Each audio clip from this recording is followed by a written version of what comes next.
You wake to golden light slanting through draped velvet, but your breath catches before your lungs can fill. The corset presses against your ribs though you are still a child, your spine already bowed, your legs aching before you've stood. You live in a palace, but it feels like a tomb built by your ancestors, each stone mortared with expectation, every chandelier casting light on your deformity. Before we descend into the dim corridors of Vienna's most tragic palace, take a moment to subscribe if you find truth in forgotten history. Let us know in the comments where you're watching from. We're always amazed by the global community unraveling the past with us, from Seoul to Sao Paulo, from Cairo to Kansas City.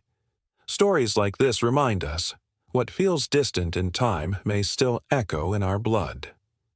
In the year 1634, within the imperial Habsburg palace, Maria Anna of Austria entered the world with the hush of disappointment already surrounding her crib. The attending midwives exchanged glances. No wailing cries followed the birth, only shallow breaths and a weak, quivering limb.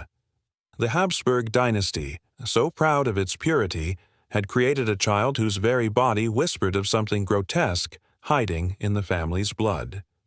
She was the product of generations of tightly wound marriages, cousins to cousins, uncles to nieces. The family motto, "Let others wage war, but you, happy Austria, marry," had become prophecy.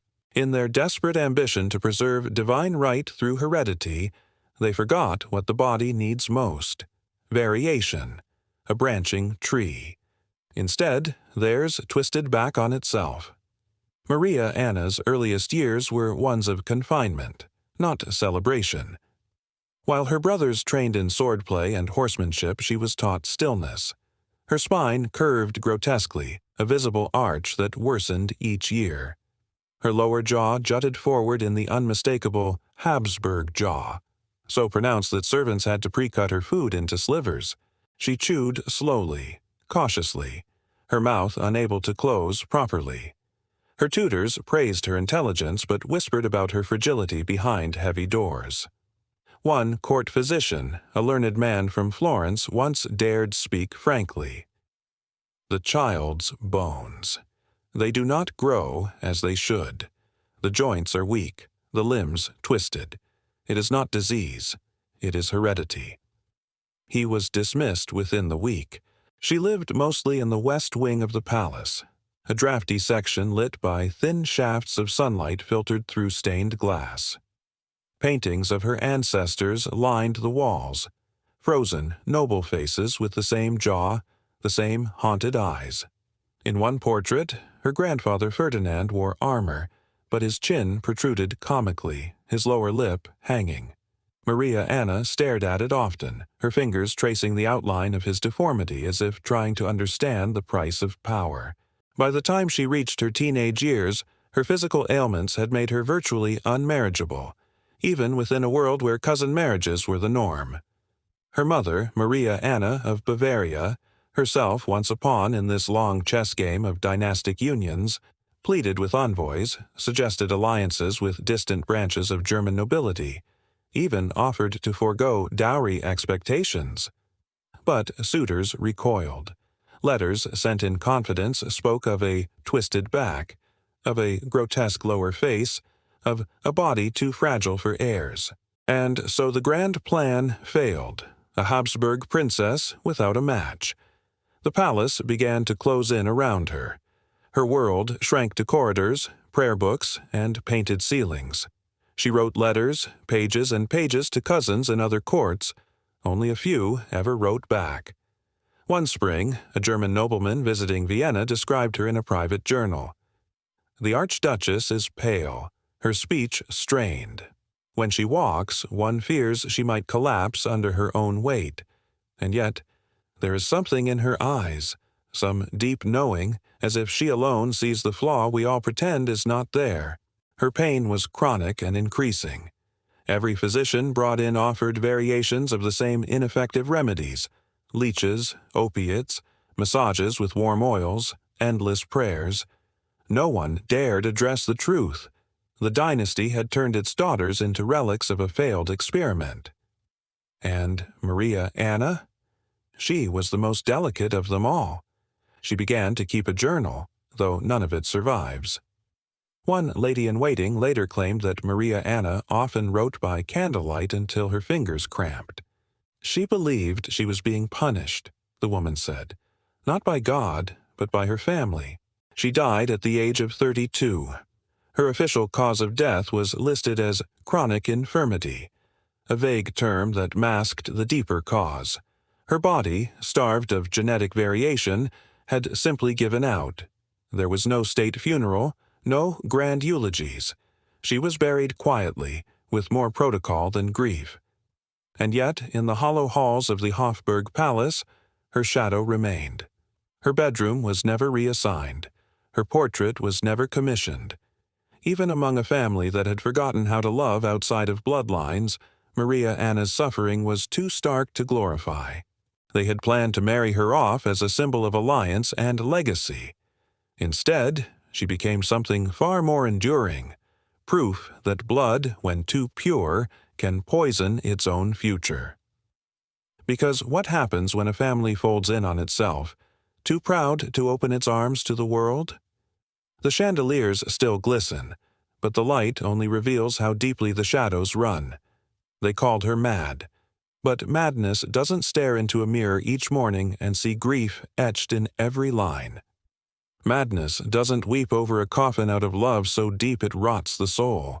In the corridors of Spanish power, Joanna of Castile stood not as a lunatic, but as a woman crushed beneath centuries of bloodline pride. Where to feel too much in the wrong body, with the wrong lineage, was its own form of treason. Born in 1479 in the Palace of Toledo, Joanna was the third child of the most formidable power couple in Europe, Isabella of Castile and Ferdinand of Aragon, the Catholic monarchs. Together, they expelled Muslims and Jews, unified Spain, and financed Columbus. But their empire wasn't built only on conquest. It was forged in the brittle bonds of family blood, bound tighter with each generation through calculated marriage and religious zeal. Joanna was intelligent from the start. She mastered Latin before most girls her age could manage prayers. She spoke French, understood philosophy, and played the clavichord with a sharp elegance. But brilliance in a daughter was a double-edged sword. Isabella feared strong women unless they were saints or martyrs. She didn't raise daughters to think. They were groomed to marry, to obey, and most of all, to secure the family legacy. At 16, Joanna was sent north across the Pyrenees to marry Philip of Burgundy, later known as Philip the Handsome. The union was political, but the chemistry between them was undeniable. When she saw him for the first time, court gossip claims she whispered, "He is more beautiful than I imagined." But beauty is a poor balm for betrayal.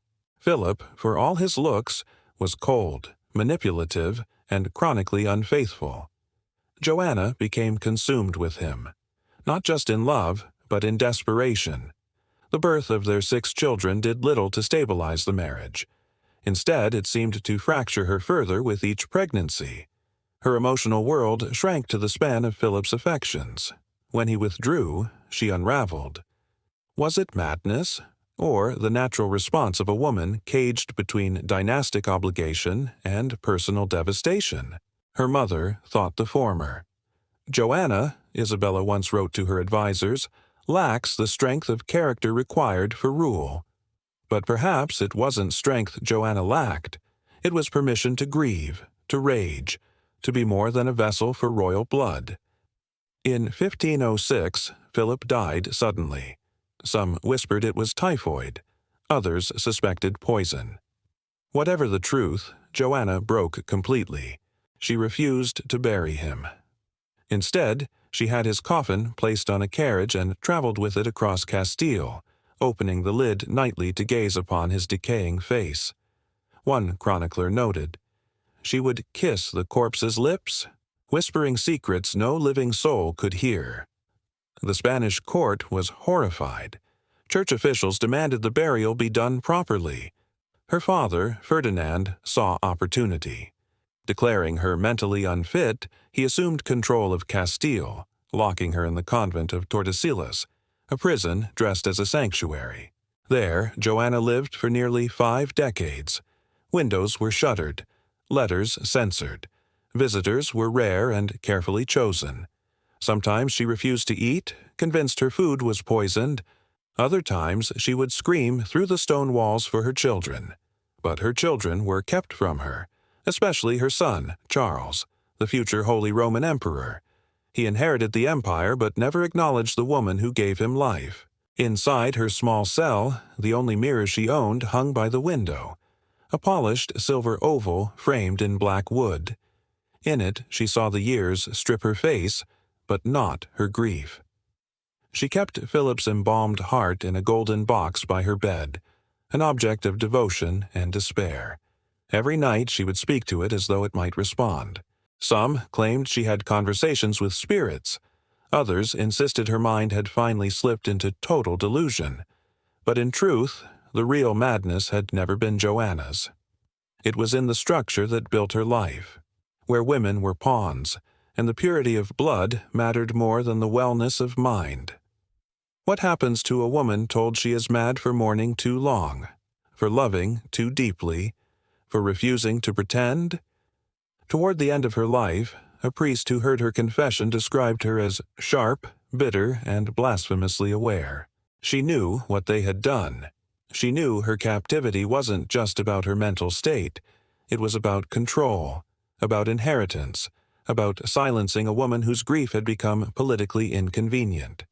She died in 1555, no grand funeral, no mourning period. Her body, like her mind, was quietly entombed. But the mirror remained. It was said to hang in her old cell for decades after her death. Servants avoided it. Some swore that if you looked long enough, you didn't see your own reflection. You saw a woman weeping in silence, mouthing the name Felipe over and over. And so the question lingers. Was Joanna truly mad? Or was she simply the first royal woman to be devoured not by delusion, but by the unbearable inheritance of being too human in a world built to bury feeling beneath a crown?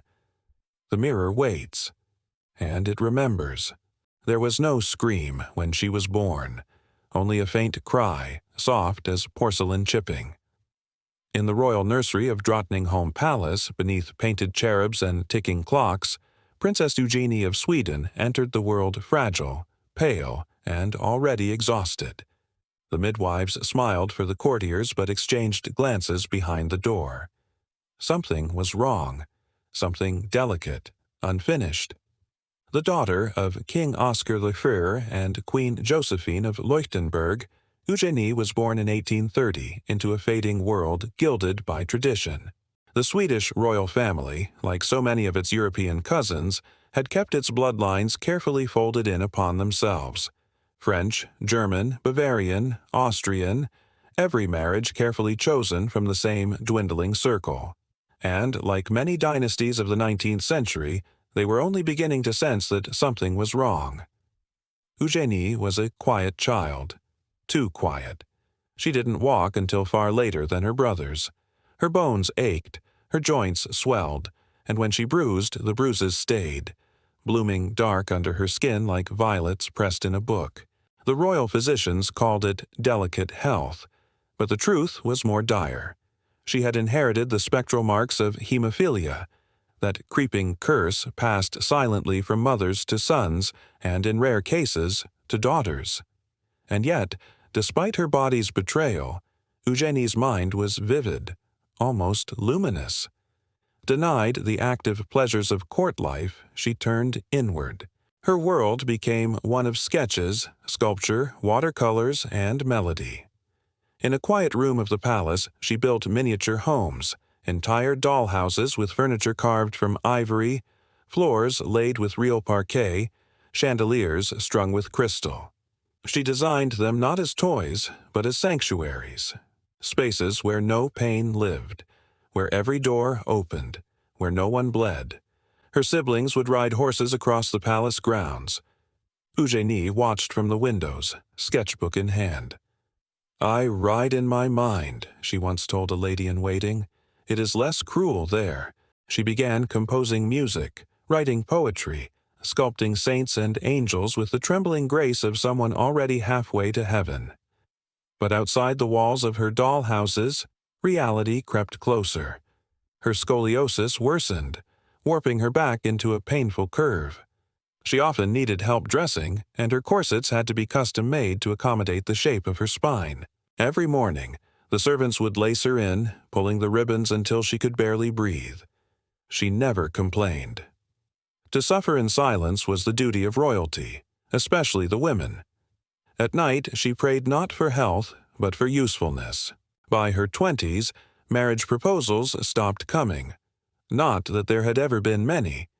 Rumors of her condition circulated across Europe's royal courts. "Unfit for childbearing," said one Prussian ambassador in a letter. "Too frail for political alliance," wrote another. Eugenie read these judgments in silence. Instead of bitterness, she chose devotion. She gave herself to charity, caring for orphans, financing hospitals, writing children's books under a pseudonym. But the irony was cruel. A woman so gifted with maternal instinct denied a family of her own. She created lives in her writing, in her art, in the dolls she sculpted and dressed, each with stories, names, fates she controlled. Outside her world of paper and paint, the science of blood was changing. The word hemophilia was coined during her lifetime. Physicians began to understand that this bleeding illness passed along hereditary lines, following the women like shadows, appearing in sons and grandsons. It was not yet treatable, but it was traceable. In 1885, Eugenie wrote in her journal, "The blood remembers what the heart does not. Perhaps in my veins lies the story of every woman who was told to marry for duty instead of love." She knew what the doctors would not say aloud, that her suffering wasn't divine punishment or random fate. It was inheritance, centuries of royal pride coded into fragile veins. She never married. She never left Sweden. When she died in 1889, her funeral was modest by royal standards. The palace bells rang, the public mourned, and the doll houses were sealed in a glass case. They still sit there today, dusted weekly, untouched. One of them, the largest, contains a single empty nursery, walls painted with tiny cherubs, a cradle carved from ash wood, and on the miniature pillow the embroidery of a single letter, I. Eugenie's legacy is not one of power or progeny, but of fragility endured with grace. She was perhaps the last royal woman to suffer the curse of inbreeding before Europe's dynasties began to reckon with their own biology. The age of emperors was ending. Science had arrived with its scalpels and microscopes, ready to explain what superstition could not. But by then it was too late for her, too late for the women who came before her, and too late for the women who would never come after. In the stillness of the museum where her doll houses rest, it's said that on certain evenings the floorboards creak though no one walks them, that the crystal chandeliers sway as if stirred by an invisible breath. And if you lean close enough to the nursery door, you might swear you hear it click open, softly, as if someone small and unseen is finally coming home.